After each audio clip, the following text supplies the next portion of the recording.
Hello friends, नमस्कार। स्वागत है आप सभी का अनिल फाउंडेशन यूट्यूब प्लेटफॉर्म पे। काम की खबरों की सीरीज में प्रमुख समाचार पत्रों के माध्यम से जो अपडेट निकल कर आ रही है, उसमें से सबसे प्रमुख, सबसे सुखद समाचार बिहार से निकल कर आ रहा है। आप सबको पता है, बिहार इस टाइम लगातार सुखद समाचार विद्यार्थियों के हित में दे रहा है अदर राज्यों की अपेक्षा, जिसमें दूसरे चरण में 70,000 शिक्षकों की बहाली की बात की जा रही है। कल कैबिनेट के फैसले में ये मुहर लगा दिया गया। जो प्रथम चरण की भर्ती प्रक्रिया है बीपीएससी के द्वारा, वो अभी चल रही है। जल्द ही उसकी भर्ती प्रक्रिया का रिजल्ट, परिणाम हम लोग सामने होगा, जिसमें कल की जो समाचार, कल का जो अपडेट है उसमें ये है कि दूसरे चरण की भर्ती प्रक्रिया भी, चूँकि 1,47,000 जो है प्राथमिक से लेकर के उच्च प्राथमिक और माध्यमिक तक के शिक्षकों की भर्ती प्रक्रिया के बारे में बात किया गया था, है ना। तेजस्वी यादव जी ने उसमें बात किया था, तो उसी के तहत दूसरे चरण में देख लेते हैं क्या है इस अपडेट में। 70,000 शिक्षकों की बहाली सुनिश्चित की जानी है। 70,692। देखते हैं क्या राज्य सरकार ने त्यौहार से पहले शिक्षक अभ्यर्थियों और अनुबंध कर्मियों की बड़ी सौगात दी है। दूसरे चरण के तहत प्रदेश में लगभग 70,692 शिक्षकों की नियुक्ति का फैसला लिया गया है ना। इससे पहले अभी लगभग 80,000 79 है ना, 80,000 प्राथमिक शिक्षकों की भर्ती प्रक्रिया भी चल रही है और आगे ये 70,692 पदों पर नियुक्ति का फैसला सुनिश्चित किया गया है। इसके साथ ही साथ कल के कैबिनेट फैसले में एक चीज़ और है, 74,256 पद जो अभी वर्तमान में हैं विकास मित्र शिक्षा सेवक के, उनके मानदेय में भी वृद्धि पर मुहर लगाई गई। इसमें यह भी कहा गया है कि शिक्षकों की बहाली जो है कक्षा 6 से लेकर के 12 तक, है ना, कक्षा 6 से लेकर के 12 तक के अध्यापकों की जानी है, जिसमें 69,692 जो है वो अति पिछड़ा, है ना, इतने पद हैं, जिसमें से 1,000 पद जो हैं वो आरक्षित वर्ग से और पिछड़ा वर्ग से भरे जाने हैं।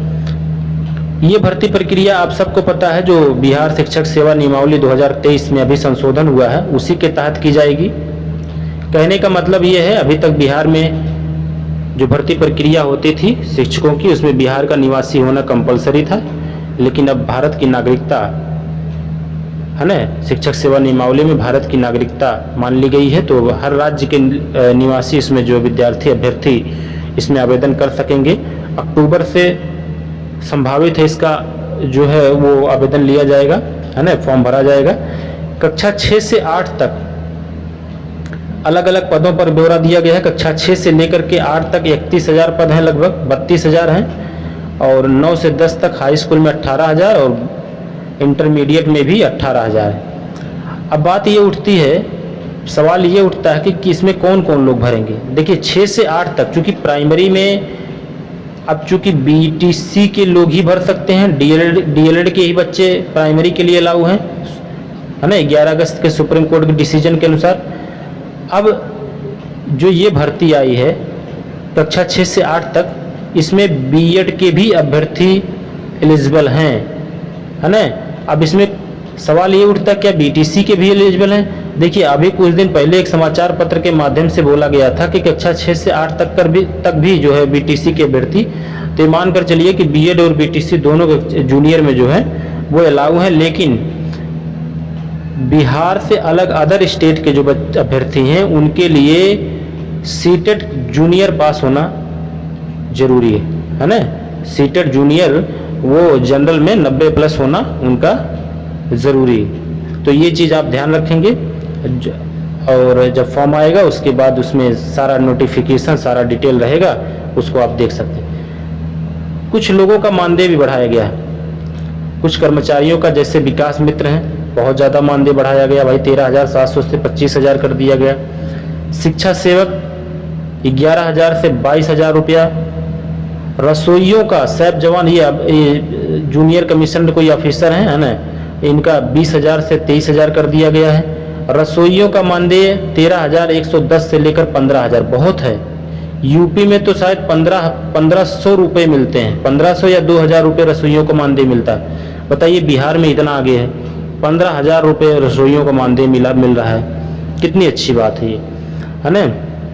कुल मिलाकर के ये है कि बिहार सरकार तेजस्वी यादव और नीतीश कुमार का जो 10 लाख नौकरियों का वादा था, वो बिल्कुल अपने रास्ते पर बहुत तेजी से अग्रसर है। प्राथमिक शिक्षक भर्ती प्रक्रिया आप देख रहे हैं, हर महीने जुलाई में फॉर्म आया, अगस्त में पेपर, सितंबर में रिजल्ट, अक्टूबर में ज्वाइनिंग, मतलब बहुत तेजी से प्रक्रिया चल रही है बीपीएससी के माध्यम से। तो ये मानकर चलिए कि दूसरे चरण की भर्ती प्रक्रिया भी बहुत ही फास्ट प्रक्रिया होगी, ठीक है। तो ये एक छोटा सा समाचार था और अपडेट था। और अगला अपडेट देख लेते हैं। अगली अपडेट है आपकी एपीएस के 328 पदों पर आवेदन शुरू हुआ है, उसकी अपडेट है ना। एपीएस का मतलब एडिशनल प्राइवेट सेक्रेटरी, जो सचिवालय और लोक सेवा आयोग के अपर निजी सचिव के रूप में ये कार्यरत होंगे। बी ग्रेड की जॉब है, राजपत्रित गजेटेड ऑफिसर की ये पोस्ट होती है ना। एपीएस जो है गजेटेड ऑफिसर की पोस्ट मानी जाती है। 19 सितंबर से ही इसका फॉर्म भरना स्टार्ट हो गया है। 19 सितंबर से, इसकी लास्ट डेट 19 अक्टूबर है। इसके 40 साल उम्र एज तक जो है इस फॉर्म को लोग भर सकते हैं। विडंबना देखिए, अभी 2013 में 176 पदों पर भर्ती प्रक्रिया शुरू हुई थी, जो अभी तक पूरी नहीं हो सकी। ये अभी तक पूरी नहीं हो सकी और एक नई भर्ती 328 आ गई है। अब ये देखिए कब तक पूरी होती, उम्मीद करते हैं जल्दी हो जाए तो ज़्यादा सही पड़ेगा। इसमें CCC को अनिवार्य कर दिया गया है, ये भी याद रखेंगे। अब इन सारे जो योग्यता को अगर आप फुलफिल करते हैं तो इस फॉर्म को जरूर भरें। अगली अपडेट देख लेते हैं। अगली अपडेट है शिक्षक भर्ती के लिए अभ्यर्थियों का धरना। ये कौन से शिक्षक भर्ती हैं? ये यूपी वाले हैं। यूपी वाले हैं 69,000 शिक्षक भर्ती वाले हैं। 2018 में जो वैकेंसी आई थी, 2018-19 में इसको फाइनल होना था, 2023 लग गया।